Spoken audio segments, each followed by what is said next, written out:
Bodhi tree multimedia ये एक ऐसी कहानी सुना रहा है जो सुनने में बहुत शानदार लगती है। एक ऐसी कहानी जो भारत के कंटेंट की दुनिया को हमेशा के लिए बदल सकती है। लेकिन असली सवाल ये है कि क्या उनके फाइनेंशियल नंबर्स भी यही कहानी सुना रहे हैं? आज हम इसी पहेली को सुलझाने की कोशिश करेंगे। एक तरफ है कंपनी का जबरदस्त विजन और दूसरी तरफ हैं कुछ ऐसे फाइनेंशियल रेड फ्लैग्स जिन्हें नज़रअंदाज नहीं किया जा सकता। चलिए शुरुआत करते हैं इस एक लाइन से। ये सीधे बोधी ट्री के इन्वेस्टर डेक से ली गई है। और देखिए, ये सिर्फ कोई आंकड़ा नहीं है, ये एक तरह का ऐलाने जंग है।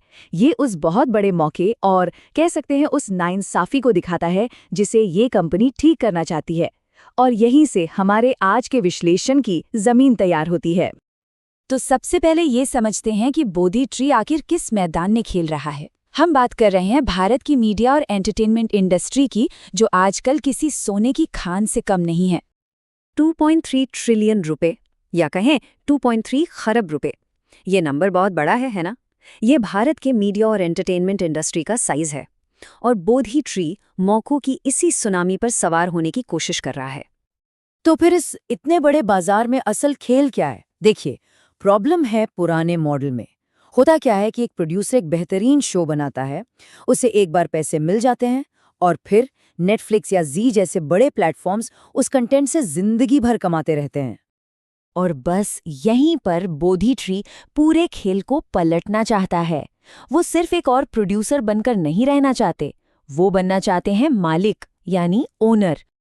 उनकी पूरी की पूरी स्ट्रैटेजी बस इसी एक आइडिया पर टिकी है, इंटेलेक्चुअल प्रॉपर्टी यानी आईपी ओनरशिप। मतलब सिर्फ एक शो बनाकर रुकना नहीं है, बल्कि मार्वल सिनेमैटिक यूनिवर्स की तरह कहानियों और किरदारों की एक पूरी दुनिया बनानी है।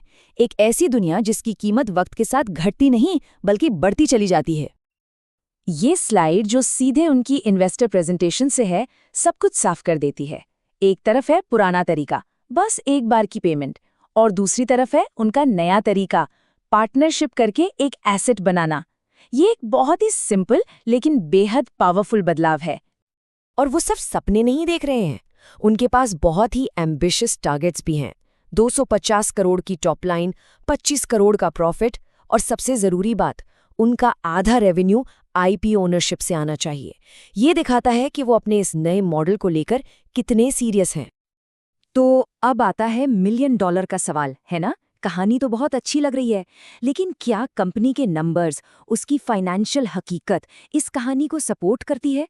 चलिए, अब कहानी से हटकर जरा नंबरों पर फोकस करते हैं। अब हम सीधे नंबर्स में गोता लगाएंगे। हम स्क्रीनर के डेटा का इस्तेमाल करके ये देखेंगे कि ये जो शानदार विजन है, क्या वो फाइनेंशियल रियलिटी की कसौटी पर खरा उतरता है? और देखिए, आते ही हमें एक अजीब सी बात दिखती है। कंपनी का प्रॉफिट 153% से बढ़ा है, जो कि जबरदस्त है, लेकिन स्टॉक की कीमत 39% गिर गई है। मतलब मार्केट को कुछ ऐसा दिख रहा है जो उसे पसंद नहीं आ रहा। तो मार्केट को आखिर किस बात की चिंता है? चलिए अब उन रेड फ्लैग्स को देखते हैं जो फाइनेंशियल डेटा में छिपे हैं और इस कहानी का दूसरा, ज्यादा संजीदा पहलू हमारे सामने रखते हैं। ये स्क्रीनर से लिया गया एक मशीन जनरेटेड सारांश है।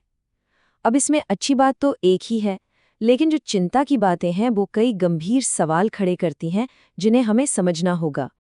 आगे बढ़ने से पहले इस टर्म को समझना जरूरी है। प्रमोटर होल्डिंग का मतलब है कि कंपनी के फाउंडर्स का अपनी ही कंपनी में कितना हिस्सा है। आमतौर पे ज्यादा होल्डिंग को अच्छा माना जाता है, क्योंकि ये दिखाता है कि उन्हें अपनी कंपनी के भविष्य पर कितना भरोसा है। और बोधी ट्री के केस में ये नंबर है सिर्फ 24.4%। इसे स्क्रीनर ने कम बताया है, और ये एक रेड फ्लैग इसलिए है क्योंकि इससे सवाल उठता है कि फाउंडर्स को खुद अपनी कंपनी पर कितना यकीन है। अब बात करते हैं दूसरे बड़े रिस्क फैक्टर की। गिरवी रखे गए शेयर, यानी प्लेज्ड शेयर्स, वो होते हैं जिन्हें प्रमोटर किसी लोन के बदले गारंटी के तौर पर रखते हैं। ये एक ऐसी चीज है जिस पर इन्वेस्टर्स की पैनी नजर रहती है। और ये नंबर सच में चिंताजनक है, 55.9%। बोधी ट्री के प्रमोटर्स ने अपने आधे से ज्यादा शेयर लोन के लिए गिरवी रखे हुए हैं। ये एक बहुत बड़ा रिस्क है। सोचिए, अगर स्टॉक की कीमत गिरती है तो वो सब कुछ खो सकते हैं। तो अब सारी बातों को एक साथ जोड़कर देखते हैं। हमारे पास एक तरफ एक बहुत ही प्रेरणा देने वाला विजन है और दूसरी तरफ कुछ बहुत ही मुश्किल नंबर्स। ये बोधी ट्री के लिए कहानी बनाम हकीकत का एक क्लासिक मामला बन गया है। तो ये स्लाइड पूरी सिचुएशन को एकदम साफ कर देती है। एक तरफ है एक जबरदस्त विजन जिसे इंडस्ट्री के बड़े नाम लीड कर रहे हैं, और दूसरी तरफ है एक चिंताजनक फाइनेंशियल हकीकत, कम प्रमोटर होल्डिंग, बहुत ज्यादा गिरवी रखे शेयर। बोधी ट्री मल्टीमीडिया के लिए यही दो ताकतें एक दूसरे के खिलाफ काम कर रही हैं। तो आखिर में हम एक ऐसे सवाल पर आकर रुक गए हैं जिसका कोई आसान जवाब नहीं है। बोधी ट्री एक बहुत बड़ी, एक महत्वाकांक्षी कहानी लिखने की कोशिश कर रहा है। असली सवाल ये है कि क्या नंबर भी आखिर में उसी कहानी का साथ देंगे? खैर, ये तो सिर्फ वक्त ही बताएगा।